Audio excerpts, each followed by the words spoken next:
What is up, everybody, and welcome back to part 3 of my first mock draft, picks 21 through 32. I hope you enjoyed part 2, which came out yesterday, and I hope you enjoy this one. We got a little bit more picks to cover today, so let's just get right into it. At pick 21, we have the Minnesota Vikings, who traded back with the New England Patriots in the last part of the mock draft. So here, I have them taking David Ojabo, edge from Michigan.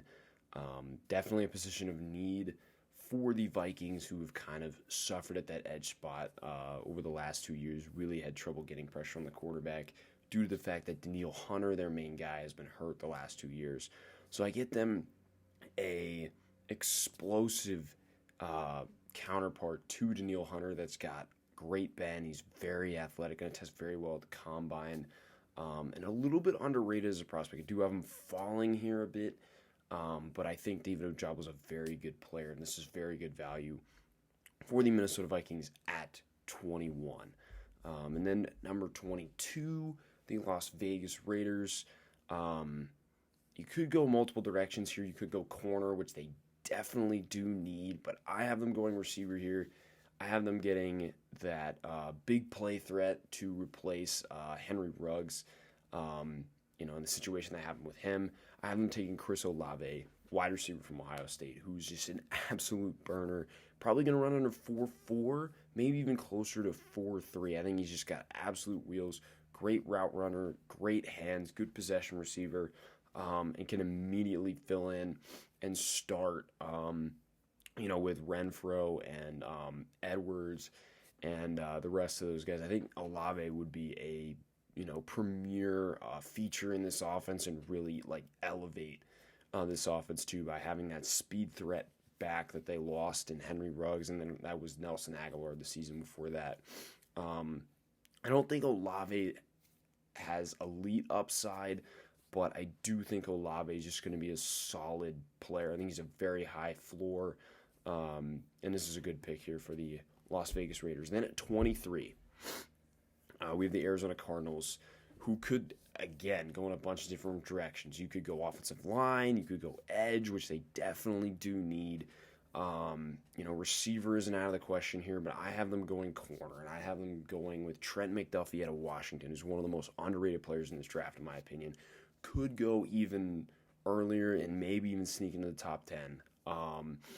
You watch Trent McDuffie and you think of the other guys that went to UW. You think of Byron Murphy. You think of Marcus Peters, just playmaker, great against the run. He might be one of the better defending run corners in this game or in this draft. Good ball skills, really good in man coverage, even better in zone coverage. Great instincts. McDuffie's a really special player out of UW, and I'll be interesting to see where he goes because he's rising fast on the draft boards. When I did this last week, I'm at 23 here. Great fit with Arizona, who already has Byron Murphy. You can start outside as they had Marco Wilson, who I think they took in the 4th round out of Florida last year. Struggled a little bit, so I think you get a better player there to replace him and then maybe develop Marco Wilson behind him. And then at 24, you have the Dallas Cowboys. This was one of the harder picks for me because I think Dallas doesn't have a ton of needs. I mean, you could certainly bolster the offense with another receiver. I think offensive line isn't out of the question with, Tyron Smith aging and Zach Martin aging, and Connor Williams potentially leaving in free agency. But there's one glaring hole on this Dallas Cowboys team, and that's interior defensive line. I mean, it might be the worst group in the league. I mean, they just could not stop the run for anything. I mean, Neville Gallimore's a nice player, but he hasn't really done anything. I can't even tell you who else they have there. And they really suffered, I think, when DeMarcus Lawrence got hurt because he's very good against the run, and he's even better pass rusher, and they just could not rush the quarterback or stop the run. So here, I go Devontae Wyatt, interior defensive lineman out of Georgia. I think he's a very versatile piece. He's very quick for his size. He's very good at using his hands and being able to shed blocks and get in the backfield and make plays against the run. And he can pass rush a little bit. Got some nice power moves. And I think he's an underrated player in this class and definitely the most glaring need on this Dallas Cowboys team. So they go Devontae Wyatt out of Georgia. Then at pick 25, we have the Buffalo Bills. I think, again, 2 in 3 different places they could go. Receiver, tackle, and defensive back. Even though I think their defensive back situation's pretty good, and they looked pretty good when Trey White went down last season. They really kind of stepped it up and played really good. There's a guy on the board that just fits. There's 2 guys on the board actually that I think fit seamlessly with kind of the way this offense has been going, this vertical passing game, just throwing bombs down the field. And Jameson Williams, Jahan Dotson. And ultimately, I ended up going with Jameson Williams just because I think he's the better player. Even with the injury concern, I think Jamo, can take his time coming back, especially if Emmanuel Sanders doesn't retire, and because then they would have him, Gabe Davis, Cole Beasley, and of course Stephon Diggs. You give him time to come back, and then you integrate him into the offense slowly towards the end of the year. I think Jameson Williams, if he did not get hurt, had the potential to go first out of the receivers in this draft class. But I think with the injury, it kind of knocks him back a little bit, knocks down his value. Still a special player. I mean, he doesn't get hurt in the national championship game against Georgia. You're talking about Alabama probably winning that game. I mean, he was just that special for that offense, especially because Mechie got hurt, I think, the following week or 2 weeks before that. And, they didn't really have another big-time option at Alabama. So Jameson Williams really made the difference for them. He's got special speed. He's great at tracking the ball, probably just as good as Chris Olave in that regard. He's an underrated route runner and is very good after the catch, similar to what Jalen Waddle was coming out last year out of Alabama. And then number 26, the Tennessee Titans. I think this pick's going to surprise some people because I really thought tackle, and I thought that could be an option for them. But you look at the receivers on the board. Obviously, you have Jahan Dotson, who I mentioned last pick for the Bills. But there's somebody else who I think fits them even better. Tennessee has looked for this big-bodied, physical receivers. They drafted A.J. Brown a couple years ago out of Ole Miss. They brought in Julio Jones. So what guy kind of fits that mold that's still left on the board is George Pickens, wide receiver from Georgia, who, again, like Jameson Williams, had he not torn his ACL, I think it was last season, at the end of last season, or the season prior. Missed almost all of last season. I think he played in 3 or 4 games. He would have been, again, talked at the top with, Wilson, with London, with Burks. I think he is also a very special player. Underrated speed for a big guy, physical at the catch point, great hands, isn't as great of a route runner as these other guys, but I think he's similar to Drake London and Burks, where he uses his physicality, he uses his speed to get open, and I think he's going to be a very, very good player at the next league and would be a great fit for the Tennessee Titans, who, as you saw last season, A.J. Brown got hurt. Julio is kind of at this point in his career where he's kind of had injury after injury after injury and is unreliable at staying healthy. They need somebody to be that third guy or that second guy when Julio gets hurt, because Nick Westbrook-Akine, he's not really that guy, and then they had some other pieces there that aren't really those guys. They need somebody else there to kind of pick up the slack when, A.J. Brown's not doing good or Julio's hurt or something like that. So I think George Pickens in this spot would be a very good option. Moving on to number 27. This might be a hot take. I personally don't think it's a hot take, but to a lot of you it is. I think the obvious need here is quarterback. So you have 2 guys you could potentially take the spot, Pickett and Carson Strong out of Nevada. I ended up going Carson Strong because if you look at the tape, just the tape, he's got the best tape of anybody in this draft class, I think. And if it weren't for the knee issues, he would be probably talked about as the top quarterback in this draft. He's got really great arm talent. He's probably he probably throws 65, 70 yards. I mean, he's got the strongest arm in this class. His accuracy is pretty good. I wouldn't say it's the best in this class, but it's very good. He's probably the best processor, but there are some, glaring weaknesses. Obviously, the knee issue is a big concern. He's not mobile at all. He's just kind of like a statue in the pocket, but he does have good pocket movement, kind of like what you would see out of a Mac Jones or a Matt Ryan, just kind of, just maneuvering his way through the pocket and finding a crease to throw the ball. But when Carson Strong is healthy, I promise you, he's the best quarterback in this draft class, in my opinion. I think that he would fit very well with his Bucs vertical passing scheme from Bruce Arians.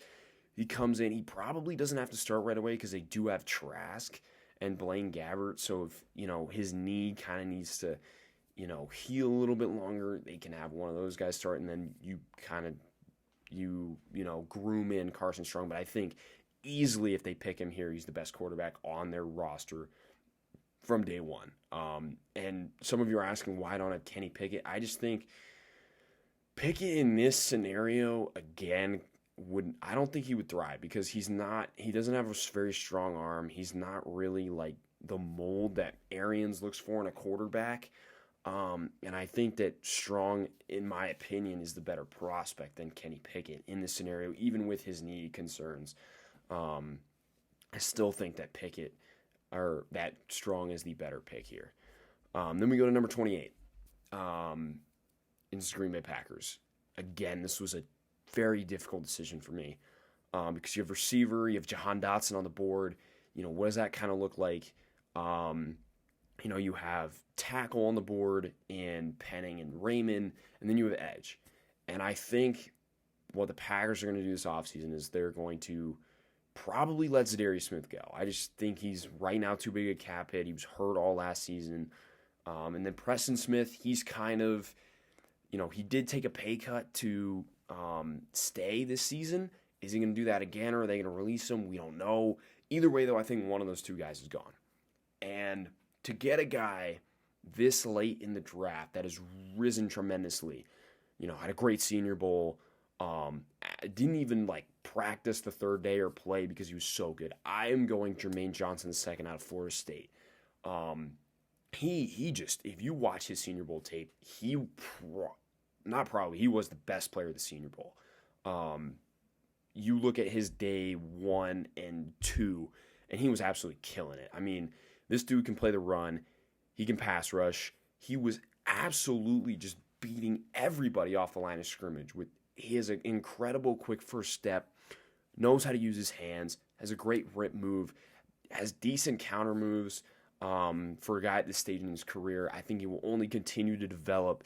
And Green Bay, they need somebody young in that edge group along with Rashawn Gary, because Preston Smith's not going to be there forever. So you have a great young edge duo in Jermaine Johnson and Rashawn Gary, who absolutely broke out last season. Rashawn Gary did. Put him with Jermaine Johnson.